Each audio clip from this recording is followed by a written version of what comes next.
Здравствуйте! Вы на канале Олеси Смит. Здесь мы говорим о модельной индустрии и о моде. И сегодня у меня в гостях профессиональная модель, и не только модель, но еще и врач, прекрасная, очаровательная Карина Затонская. Карина, привет! Привет! Спасибо, что ты нашла время пообщаться со мной. Спасибо, что пригласила. Для меня большая честь, что я первая, кого ты пригласила в свой подкаст. Буду стараться. Карин, расскажи, как ты попала в модельную индустрию? Это была твоя мечта, цель или все получилось случайно? Целью это однозначно не было. Мечтой, наверное, тоже. Я вообще, если честно, не особо интересовалась модельным бизнесом и модой. Случилось это так, что я искала работу на лето. Мне было 17 лет, начало марта. Через месяц мне должно исполниться 18 лет. И я решила найти себе работу на лето. Как я себе представляла, какую работу я могу выполнять, это в магазине стоять, предлагать дегустации, презентации различных, там, не знаю, йогуртов, продуктов и так далее. Потому что я свободно говорю на латышском, на русском, общительная, в принципе. Не могу сказать, что особо стеснительная, поэтому для меня, как мне казалось, это подходящая работа. И поставив себе такую цель, я понятия не имела, как называются эти девушки, как называется эта профессия. Но я поставила себе цель вот найти работу и просто на сайте, где объявления, начала искать. Там я нашла объявление о том, что проводится набор девушек в модельное агентство. Что меня зацепило, эта фраза «наши девушки работают на презентациях». Как я поняла, вот это именно то, что я искала. Я не знала вообще, есть ли в Латвии какие-то модельные агентства или есть, то какие. Вообще этим не интересовалась. Я отправила CV, меня позвали на собеседование, поскольку, как я уже сказала, это было за месяц до совершеннолетия. Я пошла с мамой.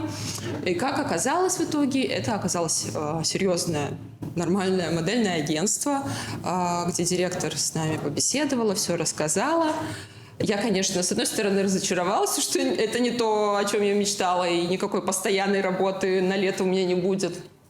Но решила попробовать. И тем более мы так договорились, что сначала я похожу, посмотрю, как проходят кастинги, потом меня научат, что необходимо по походке, позированию и так далее.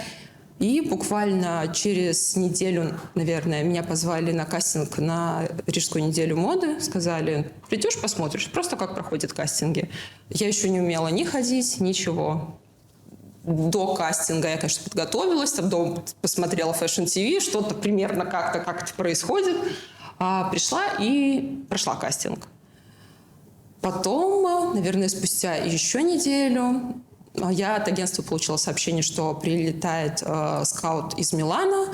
Приди, посмотри, как проходят кастинги для зарубежных агентств. Все это было из серии «Приди, посмотри, как проходит». Это было не с целью пройти, а посмотри, как проходит. Вдруг, раз повезло с неделей моды, может, и там повезет. И мне повезло. Из всего агентства меня взяли, предложили поехать в Милан, но с условием, что нужно было немного похудеть. Я решила, почему нет? Это очень интересная возможность провести классное лето. Когда еще такая выпадет? Я не относилась к этому серьезно. Я думала, я съезжу, посмотрю Италию, посмотрю, как вообще работает, как устроена вся эта индустрия изнутри, но... Затянула. Сколько ты моделинги в итоге уже? 14 лет. Это было в 2012 году, то есть заявку я подала и пришла в агентство в начале марта. В конце марта прошла неделя моды, в начале апреля прилетал скаут, и в мае я полетела в Милан. То есть я в апреле на свое 18-летие подписала контракт и с местным агентством, и с миланским агентством, и в мае я уже улетела в Милан. Карин, интересная история, когда люди занимаются разными видами деятельности, разрушая стереотип о том, что нужно выбирать что-то одно. Ты модель и ты врач. Какая у тебя специализация врачебная? Чем ты занимаешься, будучи врачом? Так, я сразу тебя немного исправлю. И это, наверное, то, с чем чаще всего приходится сталкиваться, это объяснять, что мы, эрготерапевты, это не врачи. Мы функциональные специалисты. Я всегда всех поправляю. В чем разница? Во-первых, да, у нас высшее медицинское образование, но учились мы намного меньше, чем учатся стандартные врачи, медики. И у нас многие предметы были такие, может, не столь углубленные, поверхностные. Например, та же самая анатомия у нас год шла, если я не ошибаюсь. В общей медицине, мне кажется, это 2 года. Я могу ошибаться, но, насколько я помню, так было. Мы могли не знать, например, названий на латыни. Достаточно было того, что мы знаем на латышском. То есть многие предметы, которые есть у классических врачей и медиков, во всеобщем понимании у нас не было, но были какие-то другие предметы, которые относятся именно к нашей профессии. То есть, да, мы медики, у нас высшее медицинское образование, но у нас очень четкая специализация и то, с чем мы работаем. Мы работаем с восстановлением функций, и это факультет реабилитации. Там учиться меньше, как я уже сказала. Ну, ты с детьми работаешь, да? Я работаю с детьми, да, но мы не делились. То есть это скорее зов души был. Вначале, когда я только поступила, начну с того, почему я вообще поступила, а то я ушла от твоего вопроса. Я хотела вообще в детстве, мечтала быть актрисой. Но когда приближался уже выпускной, экзамены, и когда нужно было выбирать, какой из предметов будет выборочный, какой экзамен я буду сдавать, и когда я озвучила всем свою мечту о карьере актрисы, и учителя, и родители все в один голос сказали: Карина, какая актриса? Профессия должна быть серьезной. Я не знаю, с педагогической точки зрения это правильно или неправильно было, потому что меня прям не то что направили, а категорически нет. Должна быть серьезная профессия. Ну, я понимаю, может быть, это было неожиданно для всех, потому что я в школе хорошо училась. У меня все предметы, в принципе... Ладно, физика плохо шла. Все предметы мне легко давались, и я ездила на олимпиады. Да, я всегда была артистичной, мне нравилось выступать, танцевать, плюс музыкальное образование. Но все ожидали, что я выберу что угодно, но не такую творческую профессию. Поэтому я стала думать, что же может быть у нас серьезного. И подумав, какие у меня сильные качества, то, что мне нравится общаться с людьми, какие предметы мне больше нравятся, я решила, что я буду сдавать экзамен по биологии и свяжу свою жизнь с медициной. И как это было, наверное, в 10 классе, то есть я уже серьезную подготовку начала к поступлению в Страдане. Я начала ходить на дополнительные курсы биологии, на курс латышского непосредственно при университете. То есть я уже готовилась, что буду поступать именно туда. И несмотря на то, что потом в мою жизнь зашла модельная карьера, все равно я была уже нацелена четко на... Я не знала точно, на какой факультет я хочу поступать, в какую профессию именно из медицины, но я уже знала, что 100% это будет связано именно с этим университетом и именно с медициной. Как тебе удается совмещать? Когда я училась, я могу сказать, что, наверное, это была лучшая профессия, я говорю про модельный бизнес, которую я могла совмещать. Потому что, например, мои однокурсницы работали, там, не знаю, официантками, кто-то консультантами в магазине. Им было сложнее, потому что там есть четкий график, смены, и тебе нужно быть на работе. В университете, во-первых, у нас могли быть дни, когда учеба начинается рано утром и в обед она заканчивается. Были, наоборот, когда вечерние какие-то лекции, когда сессии, коллоквиумы и так далее. Ну, нужно было с головой уходить в учебу, готовиться. Все-таки наш университет ставил очень высокие требования. Это, с одной стороны, очень здорово, но учиться было действительно тяжело. И совмещать с другой профессией мне бы было тяжело. Я видела, как девочки не высыпаются, как они переживают. У меня же было так. То есть, если я вижу, что у меня сравнительно там свободный месяц, то есть там просто лекции какие-то, нет никаких экзаменов, ни сессий, ничего. Я соглашалась на какие-то модельные работы, когда я знала то, что не получится, и мне сейчас нужно больше внимания уделить учебе. Я отказывалась, и все с пониманием к этому относились, и у меня не было никаких проблем никогда ни с агентством, ни с клиентами, все понимали. А сейчас? Я очень благодарна своему основному месту работы за то, что они с пониманием относятся. То есть, конечно, нет такого, что я прогуливаю работу и хожу на съемки, но чаще всего Если в первой половине дня я работаю, беру пациентов, то я беру вечерние съемки, и клиенты тоже с пониманием к этому относятся. Выходные дни, отпуска. У меня есть возможность на работе взять дополнительные выходные. То есть если какая-то крупная съемка, я беру дополнительные выходные на работе и соглашаюсь на съемку.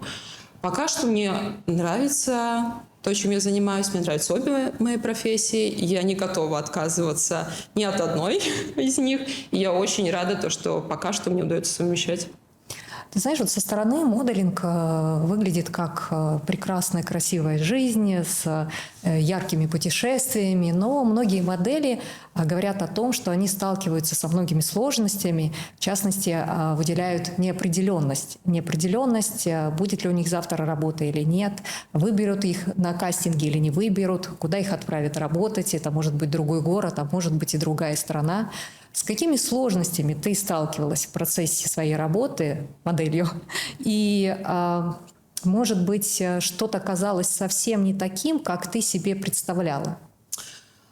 Если мы говорим про сложности, то, наверное, я соглашусь с тем, что неопределенность – это самая большая сложность и то, что многих останавливает. В том числе и меня. Почему, например, я сейчас не езжу на какие-то контракты. И вообще, почему я выбрала работать только в Латвии. Наверное, это действительно неопределенность, потому что ты не знаешь, будет ли у тебя работа, не будет. Если не будет, то сколько. Все зависит от разных факторов, и не всегда это зависит от тебя. То есть бывают сезоны, когда очень много работ, предложений и так далее. Следующий сезон девочка вообще без работы, не ее типаж. Например, ее типаж сейчас не в моде. И ничего не сделаешь. Все, ты такая, какая ты есть, и ты не сделаешь ничего со своей внешностью. Типаж свой ты не поменяешь. Ладно, там цвет волос и так далее, но все равно. Поэтому, да, неопределенность. И многие девочки очень из-за этого разочаровываются в профессии. Я знаю, что многие возвращаются потом домой, в свою страну, и все-таки находят более такую постоянную, стабильную работу. Особенно, когда уже становятся старше, когда появляется какая-то ответственность. К сожалению, да, это самый большой минус профессии, я бы сказала. Второй вопрос был, если я не ошибаюсь, что оказалось не так. Да. Поскольку я не особо интересовалась модельным бизнесом до того, как начала работать с моделью, скорее, какие стереотипы оказались неправдой и то, что мне говорили. Когда я сказала, что я хочу попробовать себя в качестве модели своим друзьям, родственникам, учителям в школе, мне сказали что это ужасный бизнес, ужасная конкуренция, что модели между собой не дружат, они все конкурентки, что битое стекло в туфлях – это вообще стандарт, база, это самое минимум. И, наверное, именно то, что в этом бизнесе нет дружбы, только конкуренция, каждая сама за себя. И я могу сказать, что это не так. Или мне очень повезло, но я с этим не сталкивалась. Мне очень повезло с девочками, с которыми я жила в модельных апартаментах. То есть мы были действительно такой семьей, если можно так назвать. Мы были одна за всех, все за одного. Мы всюду ходили вместе, всегда друг друга поддерживали на кастингах, давали какие-то советы. Например, я полетела когда в Милан, я же не умела совершенно не ходить, не позировать.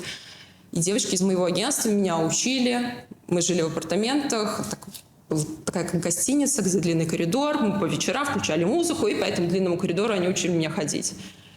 То есть, скорее наоборот. Я научилась такой женской дружбе, узнала, что это такое поддержка, что такое дружба и что такое командная работа. Потому что когда, например, 20 девочек делают один показ, и нам надо всем быть плюс-минус в одном стиле, в одном образе, это здорово, когда мы все... я командный человек, поэтому мне это очень близко, мне это очень нравится.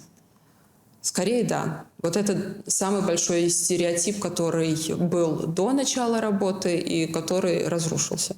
Еще один стереотип, что все модели сразу становятся богатыми, известными, знаменитыми, летают только частными джетами и ходят с охраной. Нет, это не так. Разрушая стереотипы сегодня.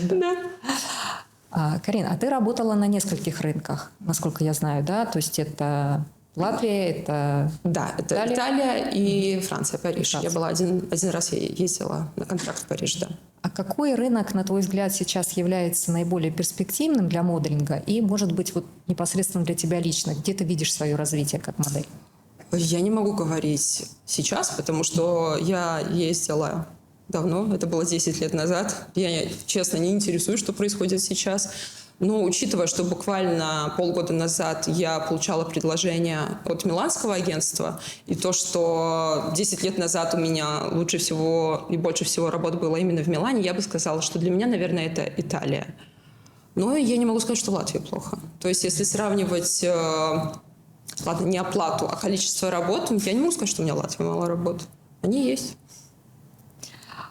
Ты знаешь, я тут посмотрела статистику, и оказалось, что фэшн-бренды, бренды одежды и косметики потратили на продвижение своих услуг через инфлюенсеров в 2024 году порядка 7 миллиардов долларов, а к 2030 году эта цифра вырастет до 40 миллиардов долларов. Ты активно ведешь свои соцсети. Как ты думаешь, нужно ли модели заниматься своими соцсетями? И чувствуешь ли ты конкуренцию с инфлюенсерами, и не хотела бы ты двинуться вот в эту сторону и стать инфлюенсером, помимо того, что ты модель? Интересно, что мне поступают какие-то предложения от брендов прорекламировать их товары с помощью соцсетей. Скажу честно, я себя чувствую, во-первых, неуверенно. Это не мое. Может, конечно, все приходит с опытом, и если я буду чаще этим заниматься, мне очень понравится. Но пока что в качестве инфлюенсера я себя не вижу, и мне намного комфортнее, когда клиент ко мне обращается непосредственно как к модели, договаривается о съемке, и я работаю как модель. И я даже считаю, что это более честная работа, когда я не рекламирую продукт, потому что вот мне его, не знаю, бесплатно прислали или еще что-то, а потому что мне заплатили. Это моя работа. То есть как бы уже не столь лживо это получается. В плане того, что инфлюенсеры конкурируют с нами, и все чаще инфлюенсеров зовут на какие-то съемки, показы, я не чувствую сильную конкуренцию, потому что все равно все отталкивается от того, какой типаж нужен дизайнеру или клиенту любому. И если ему нужен типаж, под который подходит конкретный инфлюенсер, почему бы и нет? Наверное, я бы тоже так поступала. А соцсети, как ты думаешь, модели нужно вообще заниматься соцсетями или не нужно? Да. В наше время, к сожалению, без этого никак. И каким бы интровертом ни был человек, если девочка хочет работать в модельном бизнесе, соцсети, мне кажется, это первое, на что будет смотреть клиент. Потому что, тем более, если девочка работает фрилансером, у нее нет агентства, то ее странички в соцсетях – это ее портфолио. Да, основной инструмент. Основной инструмент, где ее работы, где ее жизнь. Часто клиенты даже смотрят не только на какие-то работы, а на то, как девушка себя позиционирует, какие у нее ценности. Например, какой-то бренд, не знаю, алкоголя вряд ли позовет свою рекламу девушку, которая за суперздоровый образ жизни и транслирует это в своих соцсетях. И наоборот. То есть, если девушка такая, не знаю, как это сказать, более эпатажная, вряд ли ее позовут для каких-то бьюти-съемок, где нужна нейтральная, нежная внешность. Сейчас еще очень много говорят про личный бренд, про развитие персоналити. Если мы возьмем, например, модель Ирину Шейк, да, она, помимо того, что она супермодель, она еще медийная личность с многомиллионной аудиторией. И вообще эксперты говорят о том, что поколение моделей Кендалл Дженнер и сестер Хадид изменило индустрию, и превратив модели из лиц брендов в самостоятельные бренды. Как ты думаешь, нужно ли моделям развивать свой личный бренд, становиться медийной, или достаточно иметь хорошие рабочие модельные параметры для того, чтобы успешно работать на этом рынке? Я бы сказала так. Хорошие модельные параметры и внешность 100% нужны. Это те критерии, по которым тебя выбирает клиент. И однажды, выбрав по этим параметрам, дальнейшем именно от твоей личности будет зависеть, захочет ли этот клиент повторно с тобой работать. Я бы даже не сказала, что какая-то медийность, скорее какие-то твои взгляды, убеждения, то, насколько ты приятный в общении, легкий в работе. На работу это больше влияет. То есть если ты суперизвестный человек, но в работе ты очень тяжелый, у тебя тяжелый характер, ты приходишь на съемку, тебе не нравится, как тебя накрасили, ты это обязательно скажешь, тебе не нравится одежда дизайнера, ты тоже что-нибудь скажешь, но вряд ли тебя повторно возьмут на съемку, какой бы большой звездой ты ни был. И то же самое, если девушка легкая в общении, приятная, то есть ясно то, что для всех это работа. И особенно если съемки какие-то долгие, это тяжело для всех, для всей команды. И если девушка умеет создать такую дружескую атмосферу легкую, с ней легко работать, в дальнейшем у всех она будет ассоциироваться с приятной атмосферой, с приятным времяпровождением, и ее будут повторно звать. Также, если мы работаем через агентство, агентство может продать выгодно твоему клиенту твою внешность, твои сильные стороны, но не твою личность. Личность – это уже зависит от тебя. Я видела, что ты недавно снялась в музыкальном клипе. Да. Это был первый такой опыт? Нет, это не первый опыт. И я снималась до этого и в рекламах, и в музыкальных клипах. Кстати, я недавно задумалась, то, что во всех музыкальных клипах я снималась в каких-то очень, для меня, как мне казалось, несоответствующих ролях. У тебя такая последняя роль была такая очень характерная. Да, очень. Но мне очень понравилось. Мне очень понравилось, и я очень благодарна модельной профессии за то, что сейчас я могу совмещать и серьезную работу в медицине, и свое все-таки оставшееся внутри творческое начало, и работать даже, это уже такая не модельная работа, наверное, такая актерская работа. Это очень интересно. И мне интересен процесс съемок, мне интересно, как это происходит все изнутри. Это безумно интересно. Но сейчас, скажу честно, я благодарна тому, что все сложилось так, как сложилось, потому что каждый день, например, работать актрисой я бы не смогла. И я очень рада, что сейчас у меня есть возможность совмещать и вот время от времени участвовать в таких проектах. Скажи, пожалуйста, ты, насколько я знаю, состоишь в модельном агентстве, но занимаешься своим продвижением и самостоятельно. Есть у тебя какая-то стратегия? Можешь что-то модели посоветовать? Но это очень зависит от модели.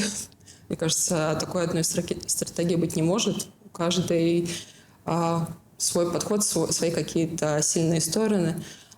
Я, пожалуй, повторюсь, то, что агентство, каким бы агентство ни было сильным, хорошим, оно может найти тебе работу, выгодно преподнести твои внешние данные, но от тебя будет зависеть дальнейшее.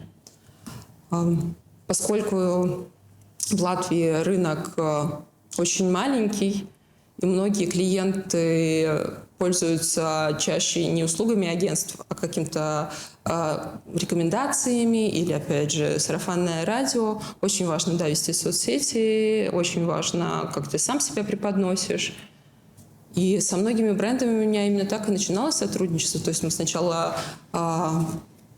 смотрели, наблюдали друг за другом, потом клиенты, например, видели, что я очень подхожу в философии их бренда.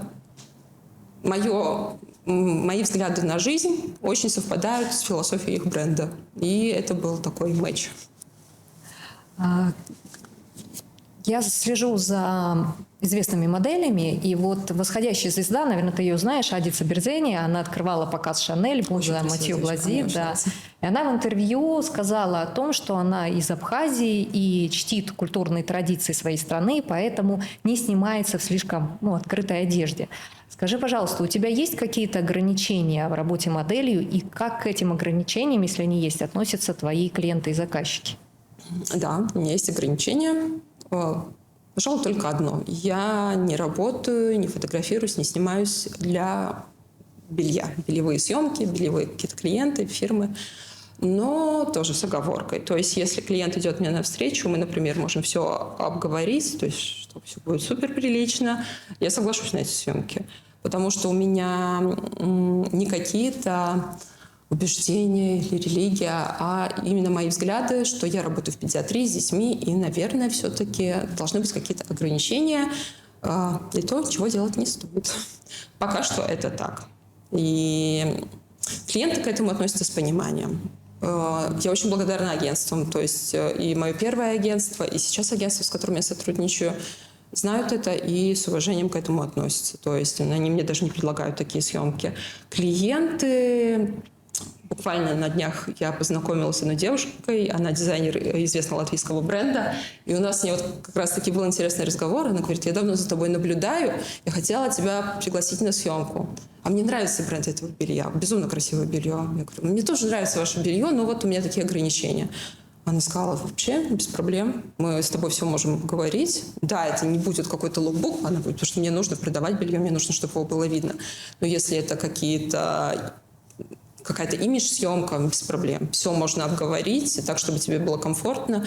Поэтому, да, наверное, с финансовой точки зрения я страдаю, потому что я теряю клиентов, но, с другой стороны, я не могу сказать, чтобы это очень влияло на мою карьеру. Все относятся с пониманием. Главное, чтобы мне комфортно при таких условиях. Мы живем в век искусственного интеллекта. Многие бренды уже используют цифровых моделей в своих рекламных кампаниях. Модельные агентства уже делают цифровые аватары своих моделей.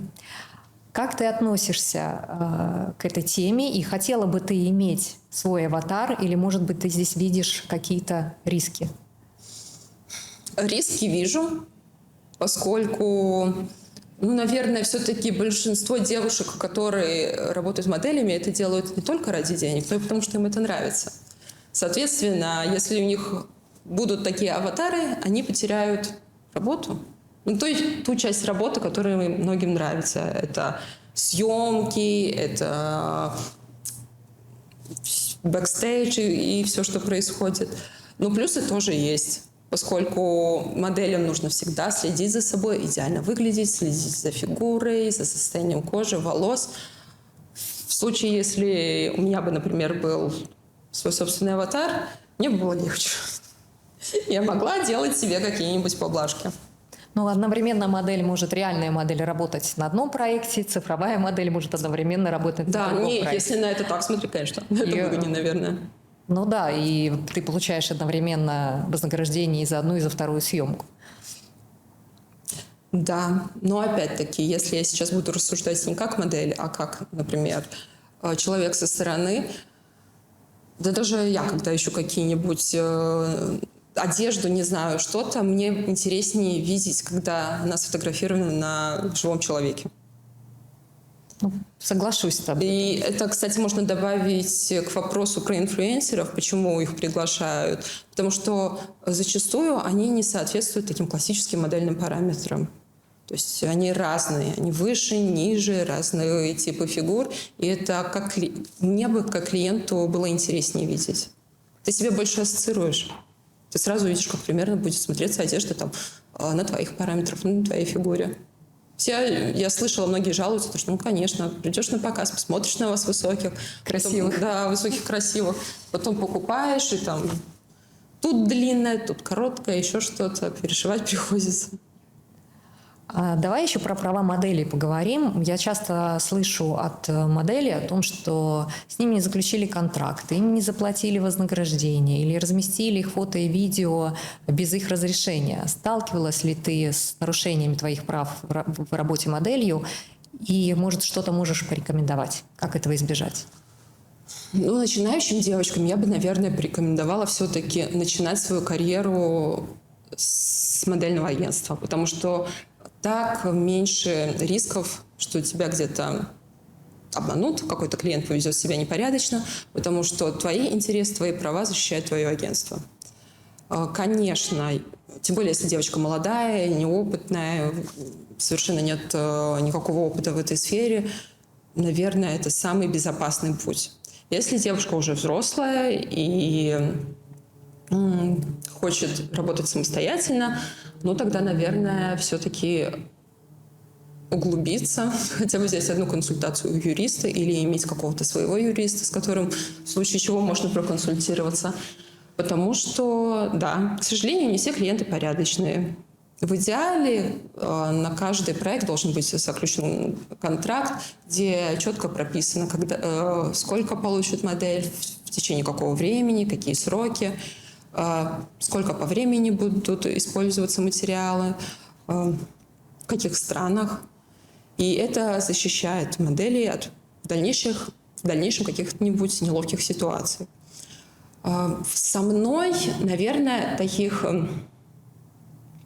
прям больших конфликтов, неловких ситуаций не было. Буквально недавно, я не знаю, могу ли я это рассказывать, но просто я скажу, знакомая X попала в очень некрасивую ситуацию. Она фотографировалась с фотографом. Все было на таких TFP, дружеских условиях, что просто красивая съемка, нам всем остаются красивые фотографии. В чем была ошибка? Они не заключили никакой контракт, не было никакого договора, ничего они не подписывали, потому что они как бы друзья, они доверяют друг другу. И недавно она узнала, что ее фотографии продаются без ее ведома. Ясное дело, то, что сейчас это будет решаться уже другим путем, но все равно это неприятная ситуация. Поэтому я бы советовала все-таки очень-очень-очень осторожно относиться ко всем проектам, особенно к каким-то, которые как-то негативно могут в будущем повлиять на вашу карьеру. И очень внимательно читать, если есть контракты, условия контракта. Ну, давай теперь про будущее поговорим. Кем ты себя видишь через 10-15 лет? Будешь ли ты заниматься моделингом?